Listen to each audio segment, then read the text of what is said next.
E agora vamos conhecer o local mais populoso do mundo, Kowloon. É uma cidade que é uma parte de Hong Kong. Dizem que é a favela de Hong Kong. E vamos conhecer essa cidade inteira. Ou é Kowloon, ou se for lá em chinês, você pode ler Gyulong, que seria o Gyulong. Ou Kowloon. Kowloon, na verdade, né? A cidade murada que virou o lugar mais populoso do mundo no final do século XX. Olha, é legal esse tipo de situação. Eu gosto muito de conhecer os locais do mundo, principalmente esses da China que são exóticos. Pra quem vai nos acompanhar por imagens também, vamos ter várias fotos da BBC Brasil, BBC News Mundo, na verdade, com locais extremamente estranhos de se viver, prédios amontoados, uma favela construída sobre... No Rio de Janeiro, as favelas são construídas sobre morros. Lá em Hong Kong, esse local em Kowloon, ele é formado por prédios, um em cima é uma coisa extraordinária de se ver. Claro que eu não queria morar num lugar desse, mas é extraordinário sim. Vamos lá então. Então você abaixa isso e aí nós começamos então a leitura reativa. Olha a primeira foto aqui do meu lado. Isso aqui é Kowloon. Em apenas 2,7 hectares de terra chegaram a viver até 50 mil pessoas em alguns momentos. 27 de novembro de 2023 é nova! É de hoje, eu leio hoje, 27 de novembro. A demolição da cidade murada de Kowloon há 30 anos marcou o fim do modo de vida único em Hong Kong. Um pequeno pedaço de terra deixado como uma espécie de enclave numa Hong Kong controlada pelos britânicos devido a um capricho de administração colonial transformou-se em um dos lugares mais densamente povoados do planeta. Enquanto o restante de Hong Kong era uma colônia britânica, os 27 mil metros quadrados, equivalente a 4 campos de futebol da antiga cidade murada, permaneciam nominalmente sob o controle da China continental. Essa idiosincrasia, olha o nome, idiosincrasia, transformou esse pequeno pedaço de terra em uma área sem lei. Já se passaram 26 anos desde a transferência da soberania de Hong Kong ao Reino Unido para a China e 30 anos desde a demolição de Kowloon. Mas as pessoas que viveram nessa cidade abarrotada ainda recordam um sentimento especial da comunidade. Olha, será que tinha alguma afeição, empatia entre as pessoas, um sentimento, daí acaba ficando legal. Era um local de delinquência, mas também de cooperação, olha legal. A sua origem, a história da cidade murada remonta à dinastia de Song, 900 e 1279. Quando foi estabelecido um posto militar para gerenciar o comércio de sal na região. Séculos depois, em 1842, a ilha de Hong Kong foi cedida pela dinastia Qing, 1644-1912, aos britânicos do Tratado de Nanquim, mas a cidade murada de Kowloon permaneceu sob controle chinês, abrigando cerca de 700 pessoas na época. Em 1842, eram 700 pessoas.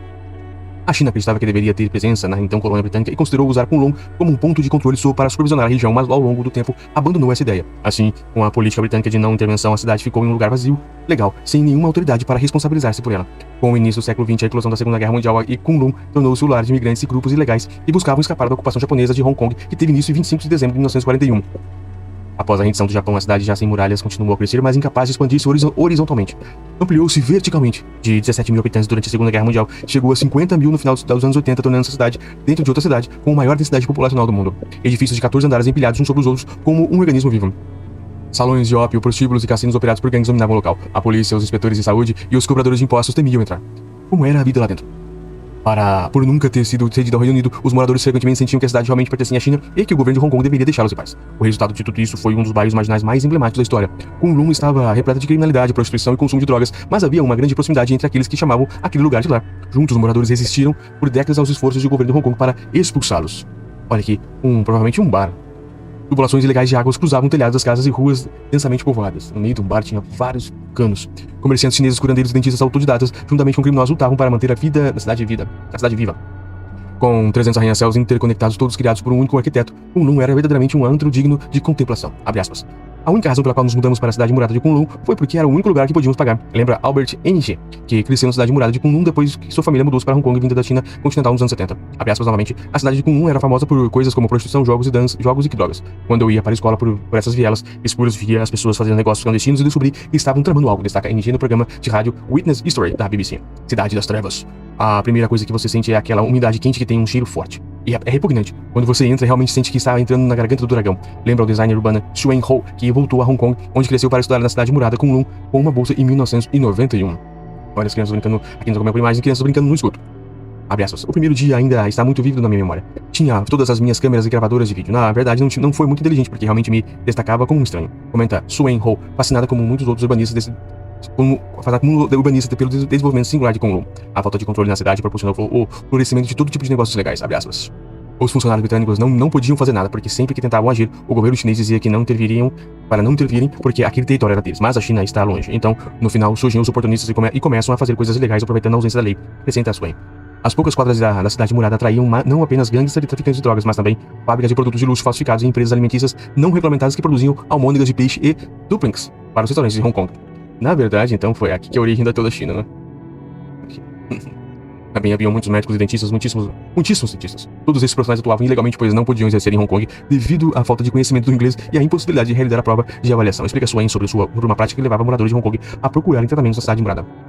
Quando cresci, minha família tinha uma empregada lá, e um dia ela me disse que estava com dor de dente e que iria à cidade murada para arrancá-lo. Quando ela voltou para casa e perguntei se tinha saído o dente, ela respondeu bem. Na verdade, eles tiraram o dente errado. Erraram o dente? O que aconteceu? Perguntei a ela e ela respondeu, não se preocupe. Eles erram o dente e depois percebem que deveriam sair o outro, então tiram o outro também, mas só me cobraram por um dente. Que beleza. Ela considerou um ótimo negócio contra Swain. Já tirou 2 dentes de uma vez só e boa. Embora os muros físicos da cidade murada tivessem sido derrubados após a Segunda Guerra Mundial, ainda era possível identificar claramente onde ficava uma cidade murada, pois dentro de seu perímetro não havia normas de construção. A cidade cresceu até preencher todo o espaço disponível. Abre aspas, dentro da cidade murada de Kunlun, todos os prédios estavam amontoados uns sobre os outros. Quase não havia espaço entre os prédios e outros, lembra Albert Ng. No auge da sua população, entre 35 e 50 mil pessoas, moravam apenas em 2,7 hectares de terreno. As fotos da área da época mostram a cidade murada se destacando sobre os subúrbios ao redor, uma enorme massa de edifícios com uma aparência orgânica, como se fosse tirada de um filme de ficção científica. Mas nos divertimos de verdade. No terraço pulávamos de um prédio para o outro, os edifícios estavam separados por meio metro. Por meio metro, lembra Albert Ng? Nossa, olha aqui as fotos. Realmente é uma coisa sem comum, fora do comum. Apenas os mirados pilotos conseguiam voar para Hong Kong porque quando começavam o pouso, você pensava que se pudesse abrir a janela do avião, poderia tocar a roupa que estava pendurada no varal do terraço. Brincávamos de soltar pipa no terraço e tentávamos guiá-los para colidir com os aviões, mas é claro que falhávamos. Acrescenta Albert Ng. Uma vez que a cidade foi construída de maneira tão anárquica, Albert Ng e sua família não tinham acesso aos serviços básicos disponíveis em outras partes do Hong Kong. O ambiente era muito sujo, com esgoto ao ar livre visível por todos os lados, e em casa não tínhamos água encanada. Nossas paredes estavam sempre úmidas e amofadas, eram águas sujas vindas de fora do prédio, e por isso contraí tuberculose 2 vezes quando estava no ensino médio, diz Albert Ng. Ainda fotos aqui, como é difícil viver num lugar desse, imagina. Viver tão próximo uns dos outros proporcionava aos moradores um forte senso de comunidade. Havia uma senhora de Xangai que morava bem perto e bem em frente a nós, e toda vez que ela fazia dumplings de Xangai, ela os colocava da melhor maneira possível em um saco plástico ou talvez em uma tigela, amarrava em uma vara e nos passava, e vice-versa, quando fazíamos algo passávamos para ela. Então acredito que viver dentro de cidade murada como Kunlun proporcionava uma vida comunitária muito boa, afirma Albert Ng. Demolição da cidade. Em 1987, antecipando a devolução de Hong Kong pelos britânicos à China em 1997, os governos chineses e britânicos decidiram que o melhor era demolir a cidade murada. Quando soube da notícia de que o governo ia demolir, fiquei muito feliz. Viver daquilo que poderia ser a pior cidade do mundo era tão difícil que, sinceramente, eu mal poderia esperar para me mudar. Explica Albert. Olha lá, a cidade sendo destruída. Quando o Swain estava conduzindo sua pesquisa, grandes partes da área já haviam sido desocupadas. Ela jantou com alguns amigos em uma última noite em uma casa antes do despejo. Foi muito emocionante, porque no final do jantar, a bisavó estava varrendo o chão e sua filha, muito zangada, disse: amanhã de manhã vão tirar nossa casa e você está aqui varrendo o chão. Quem se importa? E a bisavó falou: calma, disse. Você sabe, eu vivi aqui por muito tempo, e se eu tiver que deixar minha casa amanhã, ainda tenho que limpá-la. Este foi o meu lar. Olha que ensinamento. Recorda só. Atualmente, Kunlun abriga um parque público memorial com um lago. Legal.